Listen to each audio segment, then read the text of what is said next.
Mon ami du monde voisin, je te confie Céline avec une tendresse simple. Je sais que tu lis tard et que tu as besoin d'une voix calme. Je vais te parler comme je parlerais au bord d'une table en bois clair.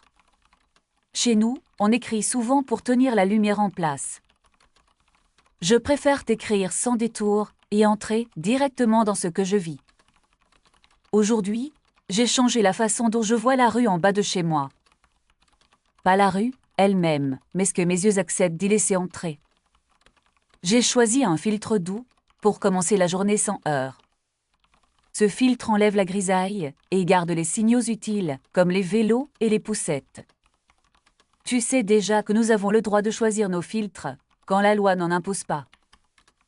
Ici, ce n'est pas une fantaisie, c'est un usage aussi banal que l'eau tiède. À l'école, les enfants apprennent à configurer un ensemble de perceptions, comme d'autres apprennent la géométrie. On les aide à évaluer la clarté, la sécurité et l'équité de ce qu'ils voient. L'instit dit souvent que percevoir, c'est comme respirer, mais avec un rythme réglable. Cela devient naturel, si bien qu'on oublie que c'est un choix. Quand j'écris, je retire presque tout pour entendre mieux ce que je pense. Ce filtre s'appelle clair intérieur, et il met des marges au son.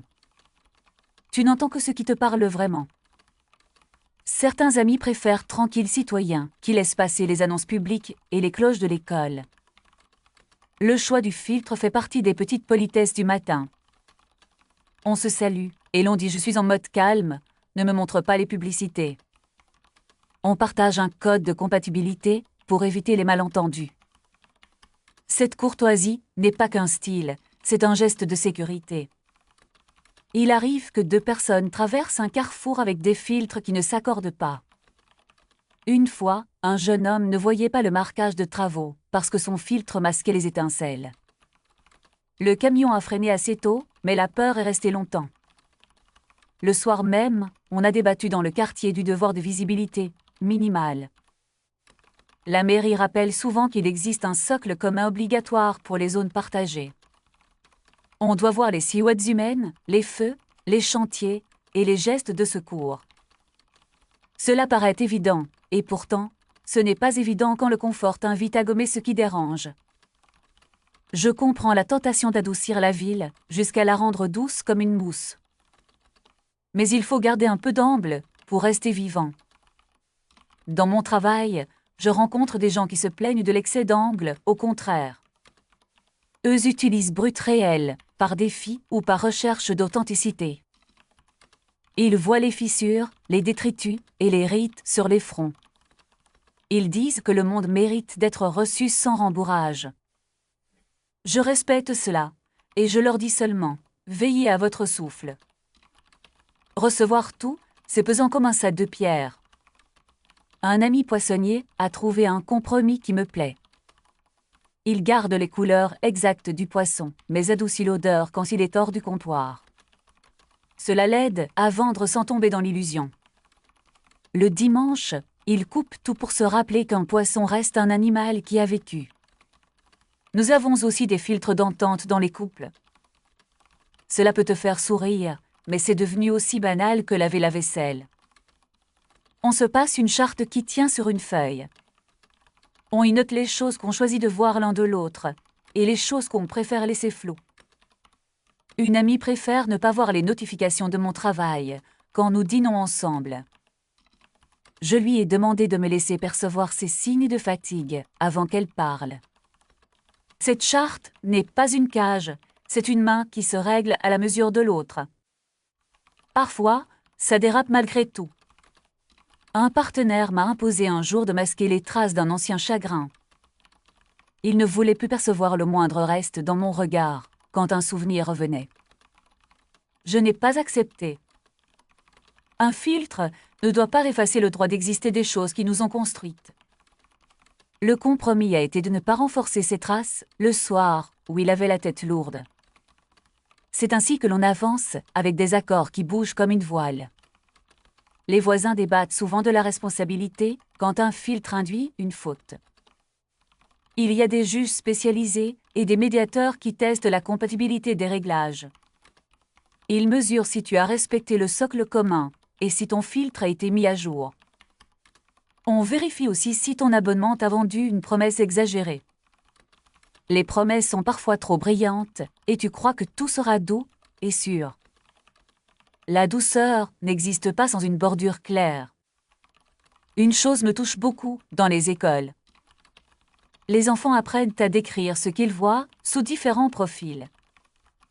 Ils font un exercice qui s'appelle le banc à 3 vues. Ils doivent raconter un même banc en mode enfant, en mode personne âgée et en mode secours. Cela les aide à comprendre que la réalité n'est pas un objet unique, mais une tâche partagée. Dans la cour, il y a un carré neutre sans aucun filtre autorisé. On l'appelle la zone de rappel.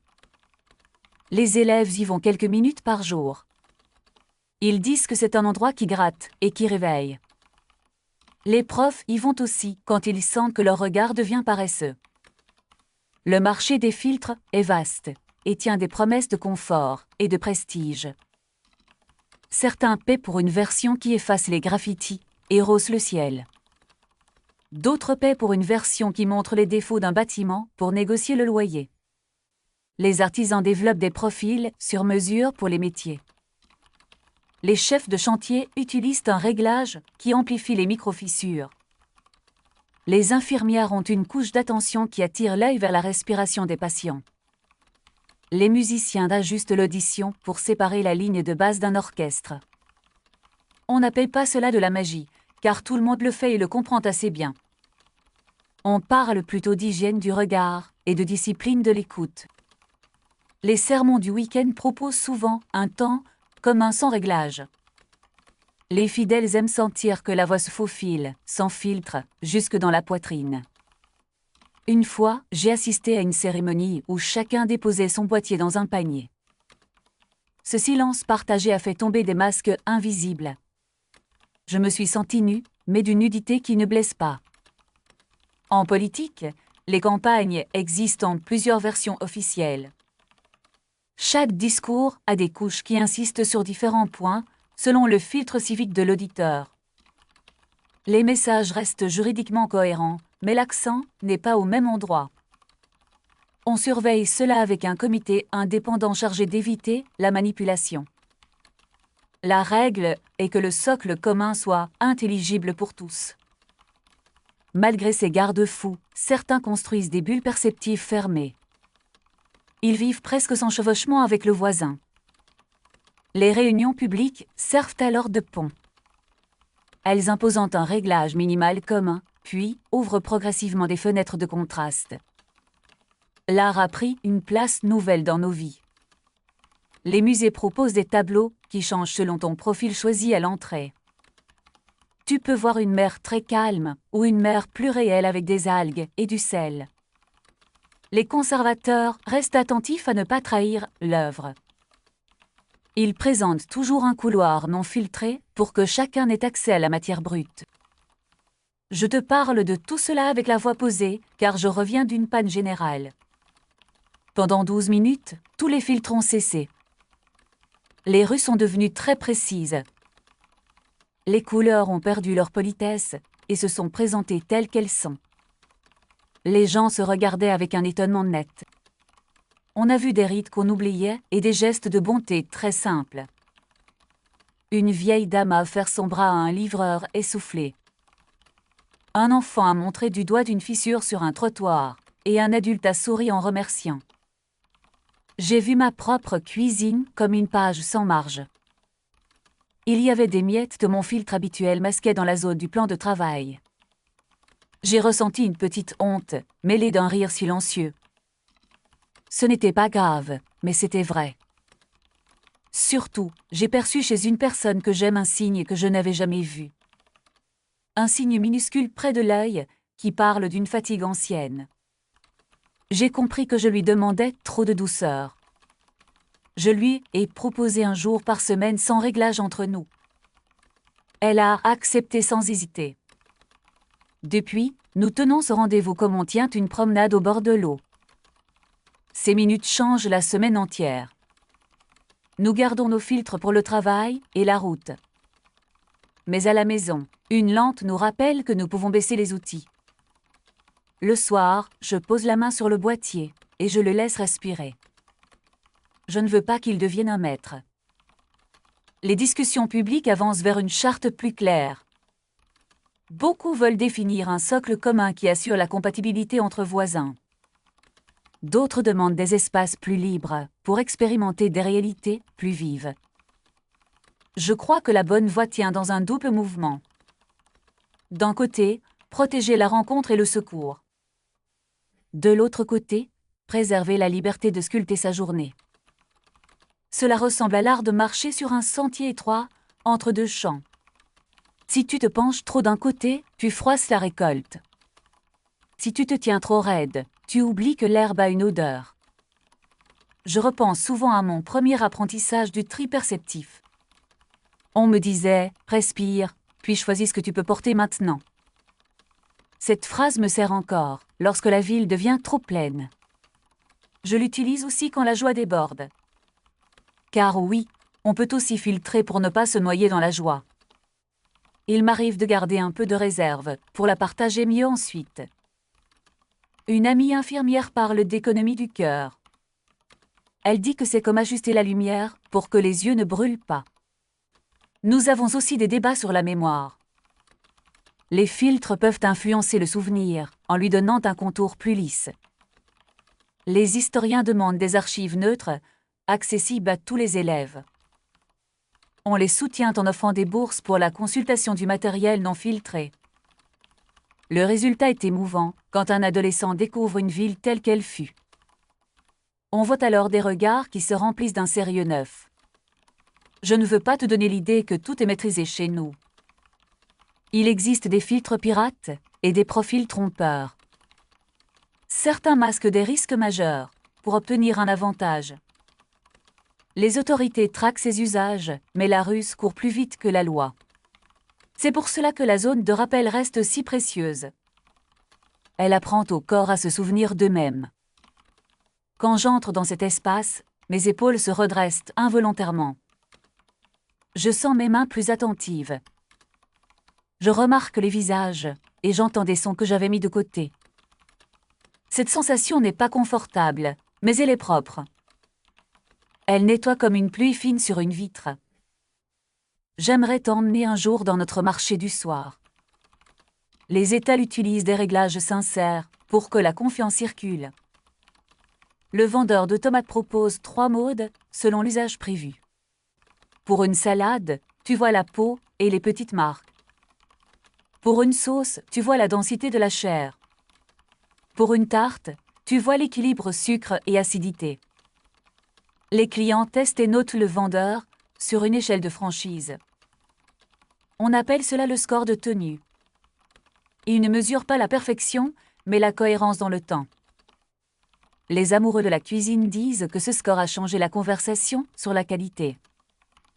On ne parle plus de vérité comme d'un bloc. On parle de fidélité dans la relation entre l'objet et l'usage. Cette idée a ravi les professeurs de philosophie. Ils initient les élèves à décrire la différence entre voir pour habiter et voir pour décider. L'enjeu n'est pas le même, et le filtre non plus. Je découvre que ce vocabulaire simple nous aide à être plus doux entre nous. Nous faisons moins de procès d'intention. Quand un voisin s'emporte, on peut lui demander quel réglage il porte en ce moment. La colère se dégonfle parfois grâce à cette simple question. Une autre fois, j'ai assisté à une médiation entre 2 sœurs. L'une voyait leur mère comme toujours fatiguée. L'autre la voyait toujours prête à aider. Le médiateur a posé sur la table 2 petits galets. Il a dit « Posez l'un ou l'autre selon ce que vous portez aujourd'hui ». Cette scène a ouvert un espace où les sœurs ont pu se rejoindre. Aucune n'avait tort. Elles avaient choisi 2 fenêtres différentes pour survivre au même jour. Depuis, elles se téléphonent en annonçant leur filtre pour ne pas blesser sans le vouloir. Je fais pareil avec ma mère quand elle est inquiète. Je lui dis « Je passe en clair paisible pour t'entendre mieux ». Alors elle respire plus lentement, et moi aussi. Tu vois, ce n'est pas la technologie qui m'importe au fond. Ce qui compte, c'est la façon dont elle nous oblige à être responsables de notre regard. Nous ne pouvons plus accuser seulement le monde quand il nous est insupportable. Nous devons décrire avec précision ce que nous avons choisi de recevoir. Ce devoir rend parfois la vie plus exigeante. Mais il nous offre aussi une souveraineté discrète. J'aimerais que tu essaies un exercice chez toi, même si ton monde fonctionne autrement. Éteins quelques notifications et reste en face d'un objet simple pendant 2 minutes. Décris-le, sans juger et sans adoucir. Puis ferme les yeux et demande-toi ce que tu aurais préféré ne pas voir. Ensuite, rouvre les yeux et accueille juste ce point précis. Tu sentiras peut-être une résistance, puis un petit relâchement. C'est le même mouvement que nous apprenons à l'école. Il rend la journée plus honnête et plus habitable. Il empêche la peur de prendre tout l'air. Quand tu voudras, je t'enverrai une autre lettre avec la description d'une ville pilote. Cette ville coupe les filtres un jour entier, chaque saison. Elle le fait avec des équipes de médiation et des cafés ouverts tard. Les habitants décrivent ce jour comme une fête grave. Les enfants y grandissent avec une joie plus solide. Les couples y trouvent souvent un nouveau départ. Les voisins y signent des pactes de secours réciproques. Ce n'est pas une obligation, c'est une aventure commune. On en sort fatigué, mais plus clair. Je termine presque ma lettre, et je souris en pensant à ta fenêtre. Tu laisses parfois une plante devant le soleil pour casser l'éclat. Tu fais déjà ce que nous faisons avec nos filtres, mais avec une feuille verte. Je t'envie cette simplicité. Je me dis que la sagesse aime les gestes très ordinaires. Je vais refermer ici avant que la nuit m'avale. Reçois ces mots comme une présence posée près de toi. Je te laisse avec une pensée simple. Choisir ce que l'on perçoit ne doit jamais devenir un refus de rencontrer. Cela doit rester une manière de mieux se rejoindre. De ton ami qui vit dans le monde voisin. Merci d'avoir écouté cette lettre jusqu'au bout. Si tu as aimé ce message, mets un like pour nous aider. Abonne-toi pour recevoir les prochaines lettres du multivers. Laisse un commentaire pour me dire quel filtre tu utiliserais chez toi. Tu peux soutenir la chaîne avec le QR code en bas à droite de la vidéo. Tu peux aussi donner via le lien dans la description. Dans la description, tu trouveras des liens vers d'autres séries très différentes. Je te dis à très bientôt et je t'invite à écouter le prochain message.